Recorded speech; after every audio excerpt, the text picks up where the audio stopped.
The 1950s gave birth to a generation of creature features shaped by the anxieties of a post-World War II world. With the atomic bomb's devastating power fresh in public consciousness, these films became reflections of humanity's deepest fears: nuclear annihilation, the unchecked ambitions of science, and the looming Cold War. Movies like Godzilla, The Fly, and Tarantula were more than simply outlandish monsters. They were cinematic responses to the terror of scientific advancements and the paranoia of an alien threat. As the space race began and UFO sightings fueled fears of invasion, these films tapped into societal unease, using larger-than-life creatures to explore the consequences of human hubris. This era was the golden age of mutated monsters on screen and created iconic films that shaped creature feature filmmaking for generations to come. In this video, we dive into the top 20 creature features of the 1950s that not only defined an entire genre, but also captured the unique fears of their time. Let's begin. Before we go into our explanation, we have a very small request. If you like our content, please support us by subscribing to our channel. This is a small click for you, but for us, it means a lot. Thank you. Let's begin.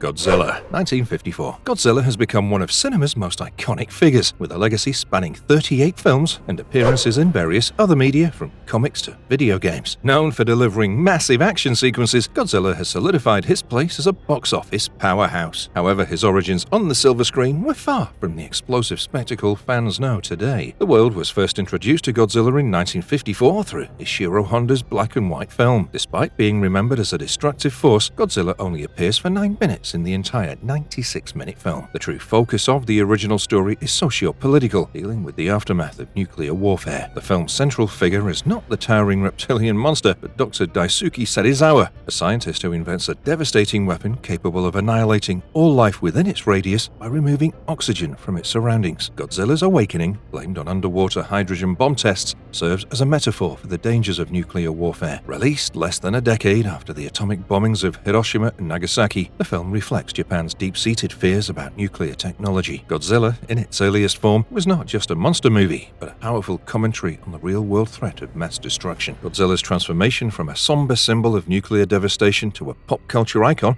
began when Toho sold the original film's rights to American producer Joseph E. Levine. Levine reworked the movie, stripping away much of its nuclear allegory and adding new elements, like a character played by Raymond Burr. The result, Godzilla, King of Monsters, was an action-packed adventure, leaving behind the original's deeper message. Despite these changes, the film became an international hit, introducing Godzilla to Western audiences. Toho capitalized on this success, shifting the series away from the thoughtful undertones of the 1954 film. The sequel, Godzilla Raids Again, was released in 1956, the same year as Levine's American adaptation, solidifying Godzilla's role as a profitable, action-driven franchise. Over time, Western audiences grew more attached to Godzilla's explosive, action-heavy identity. The 1998 Hollywood revival following that trend. While it kept a slightly darker tone, it largely focused on spectacle over substance. In contrast, Godzilla Minus One has brought a return to the franchise's roots for Japanese audiences, combining stunning visuals with more complex themes. Meanwhile, the West continues to embrace Godzilla's destructive side, as seen in Godzilla x Kong: The New Empire, where action takes center stage.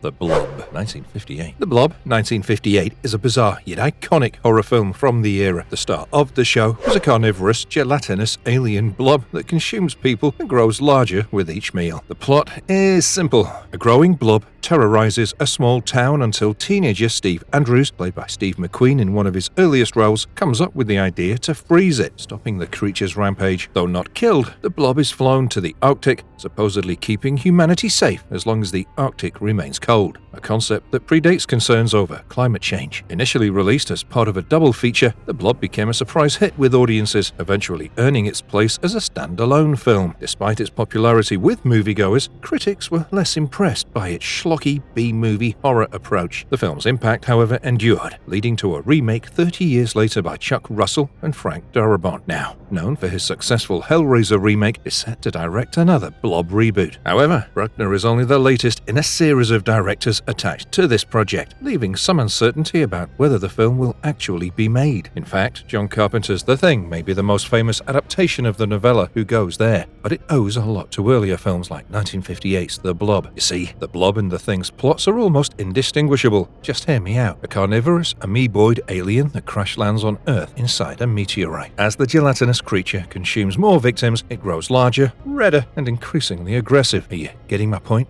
The success of The Blob led to a 1972 sequel, Beware, The Blob, which took a comedic approach, and a more intense 1988 remake directed by Chuck Russell. A new remake is also currently in development, demonstrating the lasting appeal of the concept. Beyond its own remakes, The Blob has inspired countless other films in the sci-fi horror genre, including parallels seen in Killer Clowns from Outer Space and The Thing. The film paved the way for movies featuring destructive alien entities and graphic, terrifying scenes. Interestingly, The Blob may have been inspired by a real-life incident in 1950 when Philadelphia police reported finding a strange pulsating purple jelly after seeing an object fall from the sky.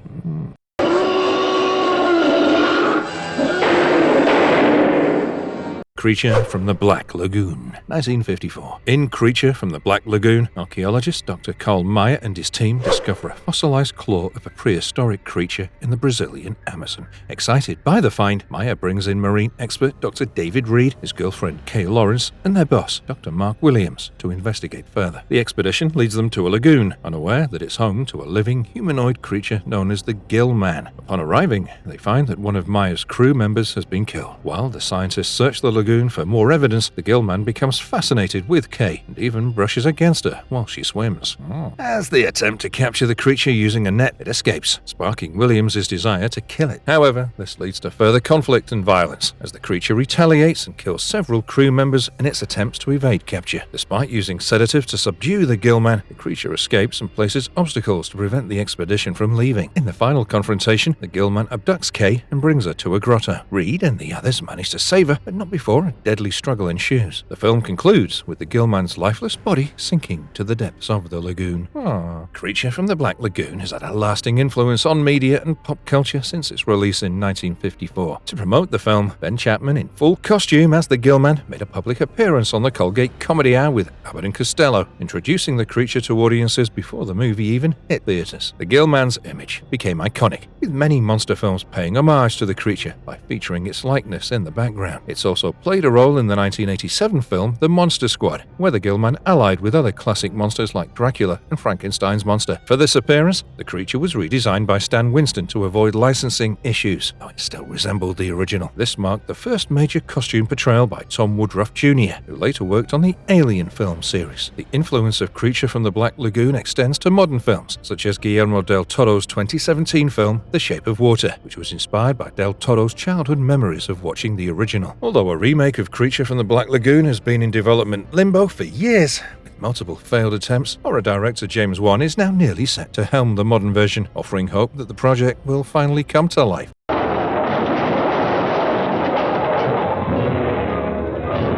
The Thing from Another World, 1951. Howard Hawks, known for his quick-witted films across genres like noir, westerns, and comedies, made a significant shift in 1951 with The Thing from Another World, a black-and-white sci-fi horror B-movie. Famous for hits like Scarface and His Girl Friday, Hawks' move into creature features was groundbreaking for its time and helped usher in a new era of 1950s horror. The film was based on John W. Campbell's novella Who Goes There, featuring a shape-shifting alien terrorizing an Antarctic research outpost. The Thing from Another World became a major influence on a young John Carpenter, who later remade the film in 1982 with The Thing. Carpenter's version wasn't just a remake, it was in direct conversation with Hawks' original, exploring similar themes while taking the concept in new, terrifying directions. The relationship between the two films remains a great example of how remakes can engage with their predecessors in unique ways. Hawks tailored the 1938 story for a 1950s audience, infusing it with the era's anxieties around atomic power. While some of the shape-shifting elements were toned down due to technical limitations of the time, the core of Campbell's horror narrative remained, which makes the film a trailblazer in the sci-fi horror genre. John Carpenter's 1982 film The Thing serves as a powerful continuation rather than a straightforward remake of The Thing from Another World. Known for his mastery of horror, Carpenter had already made a name for himself with iconic films like Halloween and The Fog, often exploring the theme of present-day characters facing the consequences of horrors is rooted in the past. This focus on intergenerational terror is evident in many of his works, reflecting his admiration for 1950s films and the era's unresolved issues. In The Thing, Carpenter cleverly parallels the famous flying saucer discovery scene from the original 1951 film, framing it as footage shot by a Norwegian team who made the same discovery. This homage to the earlier film bridges the two works, which makes The Thing a successor rather than a remake, continuing the story rather than simply retelling it. However, Carpenter's film diverges in its portrayal of the aftermath. While The Thing from Another World ends with the team defeating the creature, Carpenter shows the initial team completely destroyed, leaving the survivors at Outpost 31 to face the unimaginable threat alone. In doing so, Carpenter critiques the nostalgia of 1980s America, suggesting that the horrors of the past were not vanquished, but instead left to fester, creating even more terrifying consequences for future generations.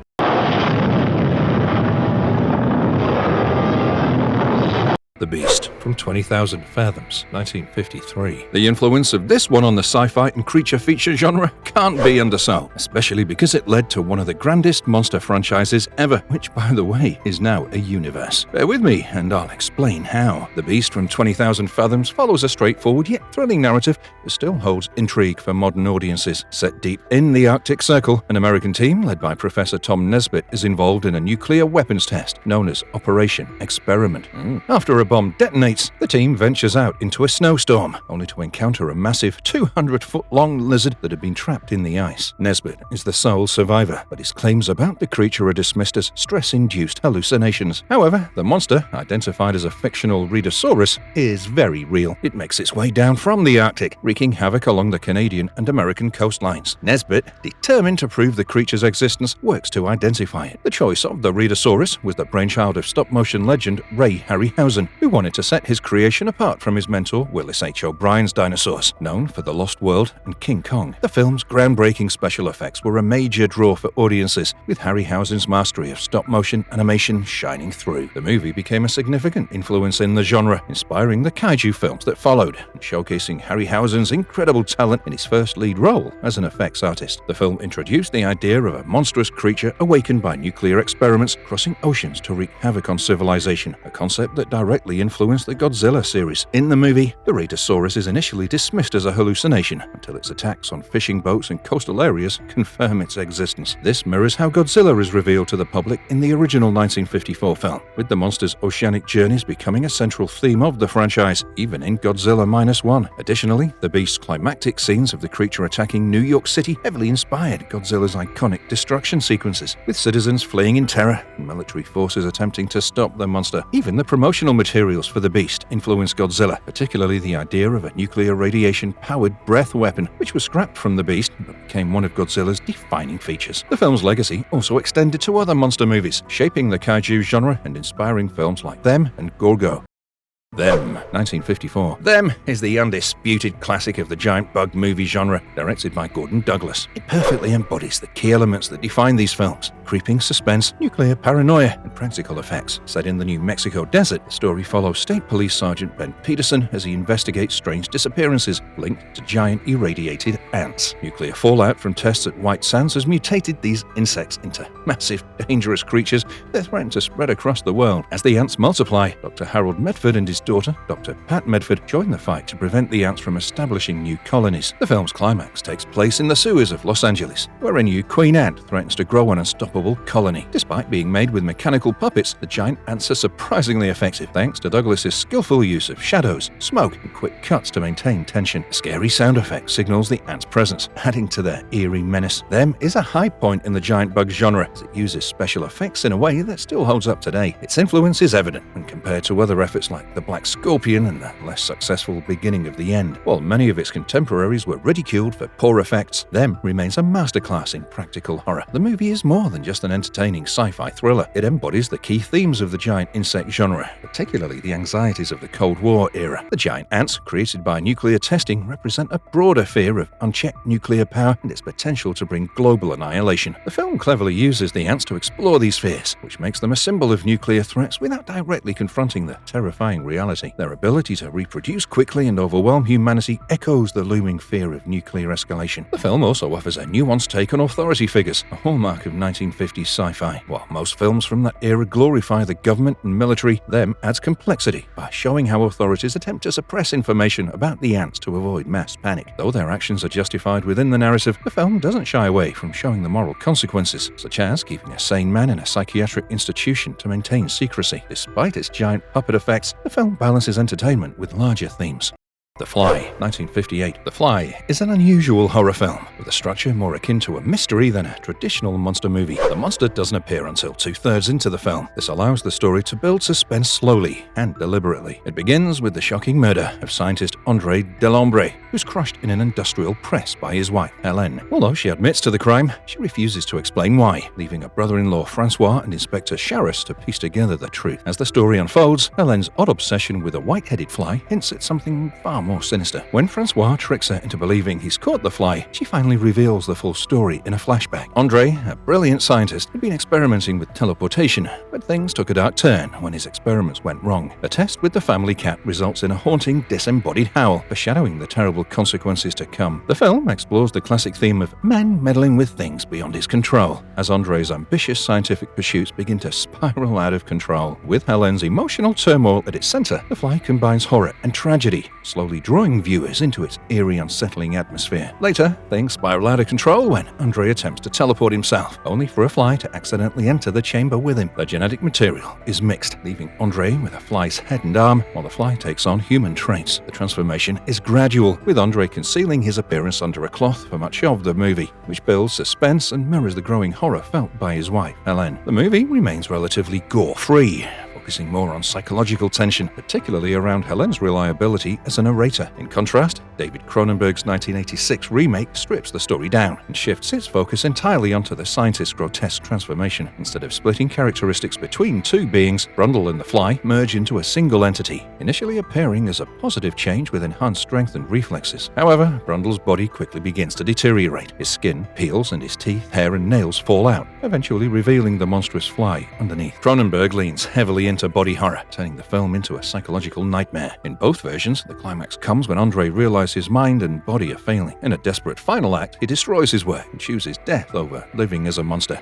20 Million Miles to Earth, 1957. The movie opens with an ominous narration, setting a foreboding tone as it discusses the film's title without offering specific details. In Sicily, fishermen witness a massive spaceship crash into the sea, its colossal form rising from the water like a giant wreck. Boarding the wreckage, they find mechanical debris and human corpses. Soon after, it's revealed that the spacecraft belongs to the US Air Force. Two survivors, Colonel Robert Calder and the critically injured Dr. Sharman, are rescued from the doomed vessel. Meanwhile, at the Pentagon, a general learns of the crash and prepares to investigate. In the nearby Sicilian village, locals scramble to find a doctor to help Calder. While Marisa, a doctor in training, is chosen, a young boy named Pepe finds a mysterious canister marked Project 5 washed ashore. The canister contains a strange gelatinous substance with a dark core, which Pepe sells to a local zoologist for a few lira. The discovery of the canister foreshadows disaster for humanity. Pepe's greed and the looming danger of the mysterious substance fuel the tension. The film unfolds with a sense of growing peril. In one of Ray Harryhausen's early special effects showcases, a creature from Venus takes center stage, eventually becoming an iconic monster. Though simpler in design compared to some of his earlier works with just 2 arms, legs, and a tail, Harryhausen's stop-motion animation blends seamlessly into the live-action environment. The creature begins small but grows rapidly, eventually breaking free from its cage and wreaking havoc. Its explosive escape, where it paces in front of the professor and his granddaughter, is reminiscent of later horror moments, such as the chestburster scene in Alien. The film even shares the familiar theme of attempting to capture the creature alive. The plot is straightforward, and the human characters are secondary to the creature's rampage, which provides most of the film's excitement. Despite its size,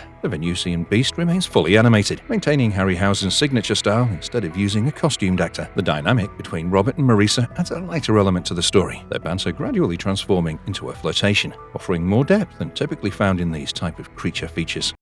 Attack of the 50-Foot Woman, 1958. Attack of the 50-Foot Woman is an enduring icon of 50s sci-fi, known for its over-the-top premise and low-budget effects. Despite its often cheesy visuals and melodramatic acting, the film touches on deeper themes. Directed by Nathan H. Duran, the film, running a brief 66 minutes, is far more than just a giant-sized spectacle. Beneath the exaggerated plot, it highlights the personal struggles of a woman mistreated by her husband Harry, who schemes to have her committed to seize control of her fortune. The story follows Nancy's claims of seeing a glowing satellite site in the desert, which everyone dismisses, including Harry and his manipulative girlfriend, Honey. When Nancy encounters the strange machine again, she survives, but soon begins to grow to gigantic proportions. Harry's attempts to kill her backfire, leading to a climactic confrontation. Enraged and towering over the town, Nancy kills Honey and grabs Harry, but both meet a tragic end when a power transformer explodes, which kills Nancy instantly. The film, though visually campy, uses its sci-fi setup to reflect on issues of power, betrayal, and control, making it more emotionally complex than it appears at first glance. Attack of the 50-Foot Woman might seem like a quirky, campy relic from the 1950s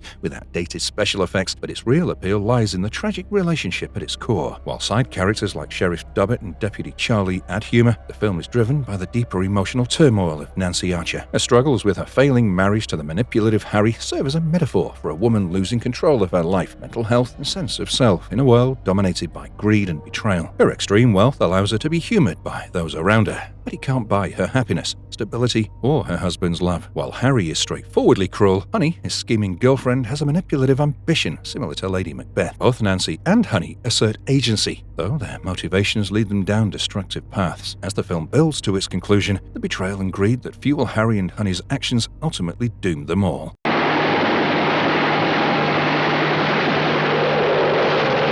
The Black Scorpion, 1957. An earthquake in Mexico gives rise to a sudden volcano near the village of San Lorenzo. Geologists Dr. Hank Scott and Dr. Arturo Ramos are sent to investigate and, on their way, discover a demolished home, a wrecked police car, and the body of an officer. They also find an abandoned infant they bring to safety. Upon reaching the village, they meet Father Delgado, who informs them that the community believes a demon bull is responsible for recent livestock slaughters and property damage. As Hank and Arturo begin their research, the Mexican army arrives to aid in relief efforts. Hank develops a romance with local rancher Teresa Alvarez and befriends a young boy named Juanito. However, when the volcano erupts again, the true culprits are revealed to be giant prehistoric scorpions. These creatures terrorize the region, even attacking and overwhelming the Mexican military. Afterward, the scorpions retreat to their underground lair. Renowned entomologist Dr. Velasco joins the effort, and Hank and Arturo explore the scorpion's cavern, encountering more giant creatures. They discover that the scorpions can be killed by striking a vulnerable spot on their throats. While Velasco suggests sealing the cave with dynamite, Hank fears there could be more openings, leaving the threat unresolved. The Black Scorpion should be known for its incredible stop-motion monster animations, which proves Willis O'Brien's talent despite working with a tight budget. The fluidity and detail of the creatures remain impressive, even to modern stop-motion enthusiasts. The film features plenty of memorable moments where the giant scorpions wreak havoc, attacking helpless victims and battling tanks and helicopters. However, the real highlight is the cavern sequence, which showcases not only intense scorpion fights, but also two creatures from the unused spider pit sequence of King Kong, the trapdoor spider and clawed worm. Their inclusion adds a layer of nostalgia and excitement for monster movie fans. Unfortunately, the movie does stumble in its final act. During the Scorpion's attack on Mexico City, budget constraints led to unfinished effects, which results in poorly composited shots that detract from the overall experience.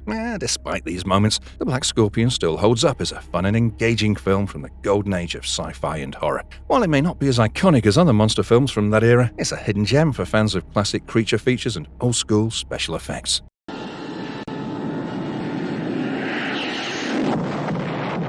It Came from Outer Space, 1953. In It Came from Outer Space, John Putnam, an author and amateur astronomer, witnesses a massive meteorite crash near Sand Rock, Arizona, alongside his girlfriend, Ellen Fields. With the help of a neighbor, they fly to the crash site where Putnam uncovers a buried alien spaceship rather than a meteorite. After hearing a strange hatch close and witnessing a landslide that buries the craft, he tries to convince the local sheriff and media of what he saw, but they dismiss his claims. Despite Ellen's doubts, she agrees to help John investigate further. Soon after, several townspeople disappear and return, acting strangely, fueling Putnam's belief that something alien is at play. Even the skeptical Sheriff Warren begins to believe John's theory and organizes a posse to hunt down the extraterrestrials. However, John seeks a peaceful resolution and ventures into a nearby abandoned mine to find the spaceship. Inside, John learns from the alien leader that their ship crashed by accident. The aliens, who are large, single-eyed jellyfish-like creatures, plan to repair their vessel and leave Earth without causing harm. Despite their unsettling appearance, they pose no threat, aiming only to fix their ship and continue their journey. The movie introduces viewers to mysterious one-eyed tentacled creatures shrouded in fog, though they're only briefly shown. The film popularized popularized the now classic creature feature trope of using the monster's point of view, with a distorted camera perspective towering over terrified humans. Unlike typical 1950s flying saucer films, the script offers a more empathetic portrayal of the aliens. These extraterrestrials aren't out to conquer or destroy, they simply wish to repair their ship and return home, even if that means borrowing human forms to complete the task. Despite some of the era's predictable domestic scenes and standard performances, director Jack Arnold expertly crafts a sense of eerie suspense, using the desolate desert setting to great effect. Arnold, known for later classics like The Creature from the Black Lagoon and The Incredible Shrinking Man, creates an atmosphere that elevates the film beyond its modest budget.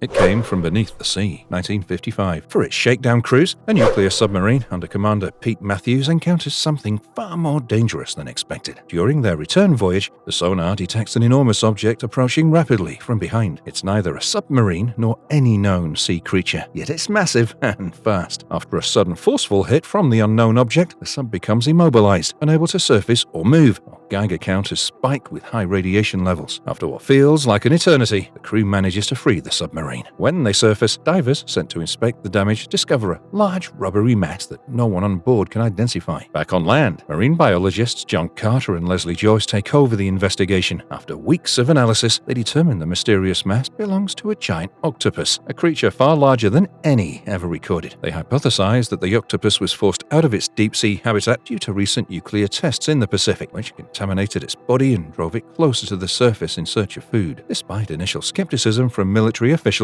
strange incidents in the Pacific soon confirmed the existence of this massive radioactive predator, forcing them to reconsider their disbelief. It Came from Beneath the Sea follows Commander Pete Matthews and his crew as they encounter a massive radioactive octopus during their submarine shakedown cruise. After a violent attack leaves the sub immobilized and damaged, the crew discovers an unusual organic substance on their forward planes. Upon returning to port, marine biologists Dr. John Carter and Dr. Leslie Joyce analyze the material and determine it comes from a giant octopus. They theorize that recent nuclear tests have driven the creature from its deep-sea home, forcing it to hunt closer to the surface as its radioactive nature scares off its usual prey. As strange occurrences like depleted fishing stocks and ship sinkings begin to mount, the authorities become increasingly concerned. The monster soon makes its way toward the US coastline, setting the stage for an all-out battle in San Francisco. Commander Matthews and his team are tasked with stopping the creature using a specially designed torpedo aimed at the octopus's brain. The film's standout feature is Ray Harryhausen's stop-motion animation of the colossal octopus. Despite some limitations, like the creature only having 6 tentacles due to budget constraints, the octopus's scenes of destruction are highly engaging. Unfortunately, the rest of the movie is weighed down by a predictable love triangle and subpar dialogue, but Harryhausen's effects make it an enjoyable monster flick overall. Tarantula, 1955. 1955's Tarantula takes the common fear of spiders and magnifies it, quite literally. The story revolves around a well-meaning but careless scientist who creates a nutrient designed to address food shortages for the growing human population. However, the nutrient has a drastic side effect. It causes rapid and extreme growth in its subjects. Predictably, when a tarantula consumes this substance, chaos ensues. After escaping the lab, Spider begins terrorizing the local population, growing larger with every passing day. Soon, the creature reaches a size far beyond what anyone could have imagined, towering over buildings and leaving a trail of destruction. The solution? Well, evacuate the town and hit the giant arachnid with a full-force napalm strike. While the film adheres to the typical 1950s creature feature formula, scientific meddling leads to a rampaging monster. It offers more subtext than expected. Themes of scientific responsibility, the role of women in science, and the necessity of evidence-based decisions weave throughout the narrative, elevating the movie beyond simple horror thrill. Though the main plot follows the standard monster on the loose arc, these additional layers make the film more engaging, providing entertaining moments in between scenes of people being eaten by the ever-growing spider. The real star of the movie, however, in Tarantula, is the special effects, which, though a mix of hits and misses, shine in the moments that matter most. The use of camera trickery to depict a regular-sized spider as a giant monster may be obvious by today's standards, but it still delivers chills. The looming tarantula crawling over hills can make the hairs on the back of your neck stand up. For its time, these effects were cutting edge, and even compared to modern CGI, they hold up surprisingly well. The climactic battle at the film's conclusion, where the full scale of the creature is revealed, is particularly satisfying. Though it may borrow heavily from King Kong in terms of structure, it still effectively showcases the threat of the gigantic arachnid. While it may not pack the emotional punch of its predecessors, it provides the necessary tension and spectacle to leave a lasting impression. The Incredible Shrinking Man. 1957. The Incredible Shrinking Man follows the harrowing journey of Scott Carey, who, after being exposed to a mysterious mist, begins to inexplicably shrink. Initially dismissing his fears, doctors later confirm that his molecular structure is rearranging due to a combination of the mist and previous pesticide exposure. As his conditions worsen, Scott's life spirals into isolation, forcing him to retreat from the public eye. His shrinking halts briefly, but at just 3 feet tall, his future remains uncertain. Emotionally devastated, Scott finds comfort in a woman named Clarice, a dwarf who encourages him to keep going. However, when Scott shrinks even smaller, their bond is broken, leaving him more alone than ever. Now living in a dollhouse, Scott's situation worsens when he's attacked by the family cat and tumbles into the basement. Battling for survival, Scott faces hunger, a burst water heater, and a terrifying encounter with a giant spider, which he manages to kill. As he continues to shrink to microscopic size, Scott comes to an existential realization. Despite his diminutive stature, he accepts that he still holds significance in the grand design of the universe, finding solace in the idea that his existence will always be known to a higher power. The Incredible Shrinking Man is a visually impressive film that captures the imagination, though it struggles in its adaptation from novel to screen. The story centers on Scott Carey, whose shrinking condition takes him on a perilous journey of survival. While the movie delivers some thrilling moments, particularly once Carey becomes doll-sized and battles a spider, it lacks the deeper psychological and emotional layers that made Richard Matheson's novel so impactful. The film's narrative structure feels rushed, leaving little room to explore the more personal and psychosexual dimensions of Scott's predicament. Despite this, The Incredible Shrinking Man shines in its technical achievements. The special effects, especially the back projection, matte shots, and forced perspective techniques, are remarkable for a late 1950s production. The forced perspective scenes in particular effectively create the illusion of a shrunken Scott interacting with full-sized characters, and the suspenseful spider sequences are a highlight. However, the heavy reliance on voiceovers detracts from the immersive experience, weakening the film's emotional core.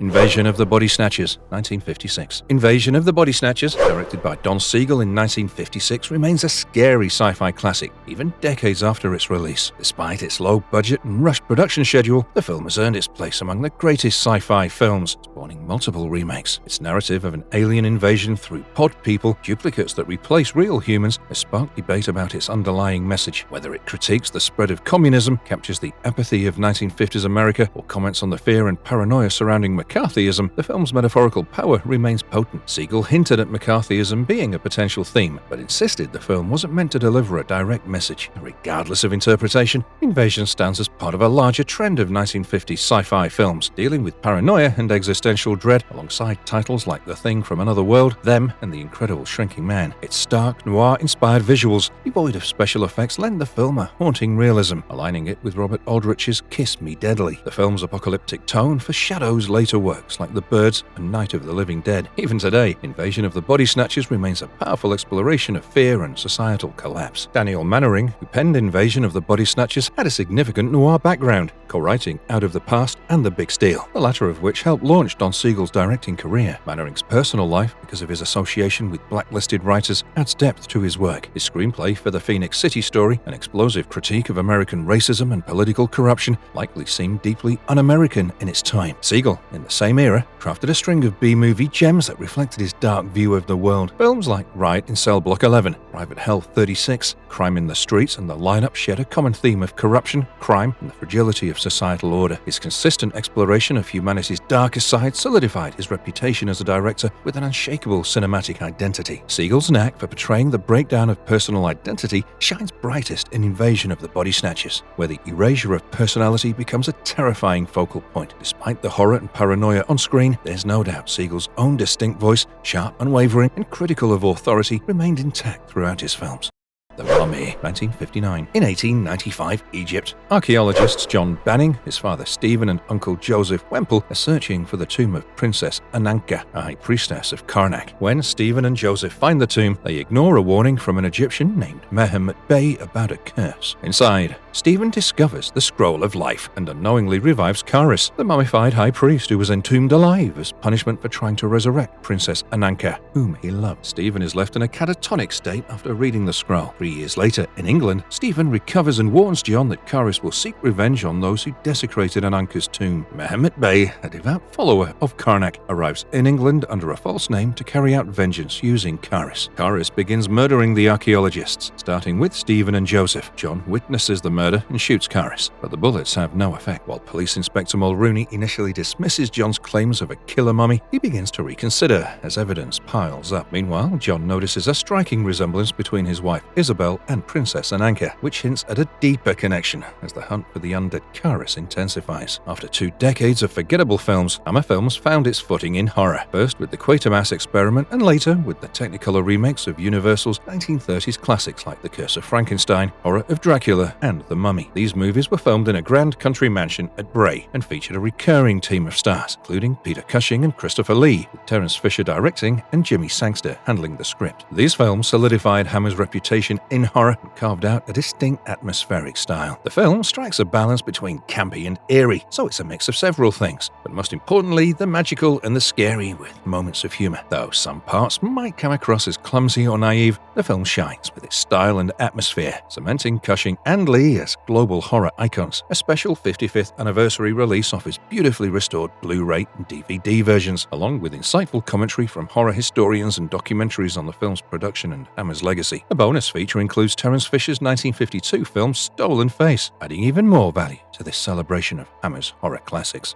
The monster that challenged the world. 1957. In California's Salton Sea, an underwater earthquake releases prehistoric giant mollusks from a crevice. During a rescue parachute training, a patrol boat sent to retrieve a jumper finds only a floating parachute, with one sailor disappearing upon diving into the water. The remaining sailor is horrified as something emerges from below. When the boat fails to respond to radio calls, Lieutenant Commander John Twillinger leads a second team to investigate. They discover the boat abandoned, coated in slime, and the jumper's body blackened and drained of fluids. Twill, along with Gail McKenzie and Dr. Jess Rogers, examines the slime while a young couple vanishes after a swim. Navy divers, searching the area, find a massive egg and a victim's body on the ocean floor. The divers are then attacked by a giant mollusk resembling a caterpillar. Twill fends off the creature with a grappling hook, allowing the team to retrieve the egg and place it under controlled conditions to prevent it from hatching. As the mollusks spread through the irrigation canal system, they attack livestock and people. In the end, Navy divers locate the mollusks in the canal, using explosives to eliminate the prehistoric threat once and for all. The movie is a better-than-average creature feature from the late 1950s, though it clearly draws inspiration from earlier films like Them and The Beast from 20,000 Fathoms. Despite following many of the established tropes of the genre, it manages to retain a degree of originality, largely due to its use of real locations, such as the Salton Sea and a nearby US airbase. Production assistant Pat Fielder reworked the script to incorporate these settings after scouting the area, adding a level of authenticity that enhances the film's atmosphere. Director Arnold Lavin's competent direction is especially notable during the action sequences, adding excitement to the unfolding events. The monster, a giant mollusk, is impressively realized for a B-movie, and while it may not rival modern effects, it stands alongside the memorable creatures from Them and Tarantula. The film score, composed by Oscar winner Heinz Romheld, adds tension and drama, though it occasionally veers toward melodrama. Overall, The Monster That Changed the World succeeds by going beyond mere profit-driven storytelling, featuring a script that feels thoughtfully crafted and a monster that holds its own against other iconic 1950s creations.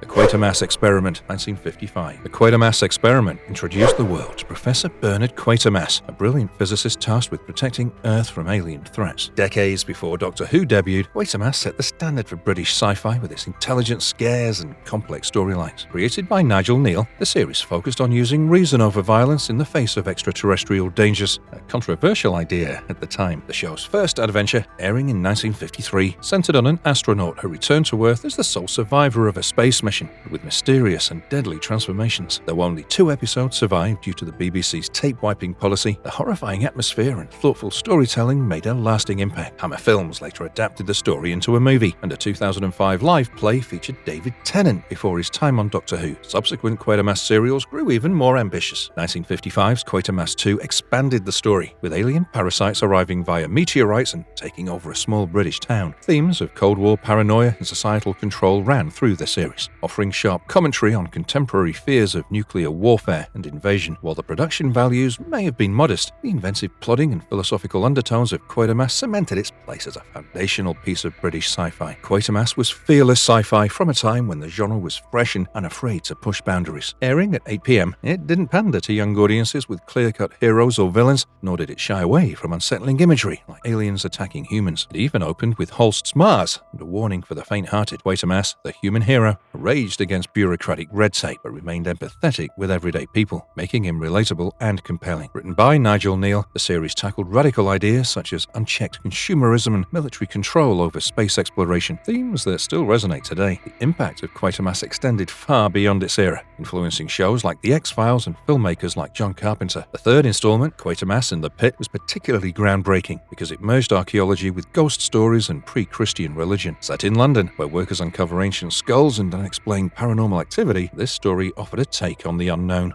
The Woman Eater, 1957. The Woman Eater follows Dr. Moran, an explorer who returns from the Amazon after discovering a tribe with a miracle-working juju that supposedly revives the dead. Along with this knowledge, Moran brings back a large carnivorous tree and Tanga, a tribal drummer. Obsessed with unlocking the secret of eternal life, Moran begins feeding women to the tree in hopes of producing a life-giving serum. Unfortunately, his experiments repeatedly fail, as the serum briefly revives dead tissue but can't sustain life. 5 years after his Amazon expedition, Moran kidnaps a local woman, Susan Curtis, and sacrifices her to the tree, but his serum still proves ineffective. Meanwhile, police begin investigating Susan's disappearance. At a local fair, Jack Venner meets Sally Norton, a dancer, and they quickly become enamored with each other. Sally loses her job after Jack defends her in a scuffle, and by chance is offered a position as an assistant at Moran's estate. Moran, growing more desperate, continues his deadly experiments, even killing his former lover Margaret when she tries to interfere out of jealousy. Moran's dark obsession and twisted attempts to conquer death drive the plot, intertwining horror and romance in this atmospheric and macabre 1950s thriller. Woman Eater falls short compared to its contemporaries in the Anglo horror cycle, especially Hammer's groundbreaking The Curse of Frankenstein, released the same year. Where Hammer aimed for international appeal with lush color cinematography and bold production choices, Woman Eater sticks to a black and white rural aesthetic that feels stuck in an earlier era. The film's cheapness is evident throughout, from its poorly conceived monster, a plant with comical chomping mouths, to its lackluster depiction of South American jungle scenes that bear no resemblance to actual Incan culture. The film's title promises a more racy or gory narrative, but the plot offers little fulfillment. There are only brief scenes of women being sacrificed to the plant, and the focus shifts to Dr. Moran's obsession with his young assistant Sally, played by Vera Day. His romantic entanglements with Sally, as well as the spurned housekeeper, dominate much of the film's narrative. The occasional foray into the seedy nightlife of Piccadilly Circus brings some energy, but director Charles Saunders fails to elevate the film into the territory of dark or sensational horror. The She Creature, 1956. The She Creature is a cocktail of hypnotism, reincarnation, and a monstrous being from the ocean into an atmospheric B-movie. Dr. Carlo Lombardi, a shady sideshow hypnotist, gains attention when a prehistoric creature he predicts rises from the sea and begins killing. Though suspected by police, Lombardi isn't directly tied to the murders, which boosts his fame. Businessman Timothy Chappell seizes the opportunity to promote Lombardi, showcasing his hypnotic talents by regressing Andrea Talbot to her past life as 17th century Elizabeth Weatherby. Meanwhile, Ted Erickson, a psychic researcher, becomes drawn to saving Andrea from Lombardi's control. As Lombardi's influence grows, so does the danger as the She Creature carries out his murderous bidding. The film's eerie scene, including hypnotic sequences where Andrea manipulates objects remotely, contribute to its unique atmosphere for a low-budget AIP production. Marla English delivers a compelling performance as the haunted Andrea, though her English accent during regressions falters. Chester Morris, in the role of Lombardi, brings a dark, brooding presence to the film. Paul Blaisdell's memorable monster design adds to the film's cult status. The She Creature was later remade in 1967 and inspired a 2001 cable TV film, though both took different narrative paths. Its influence lingered, even as the original monster costume reappeared in Voodoo Woman. Needless to say, these movies have been the inspiration behind several of the modern films, and if history is any proof, they'll continue to inspire more filmmakers for times to come. And if you liked our content, don't forget to leave a like and subscribe to us if you haven't already. Have a good one, and be safe. Thanks, everyone.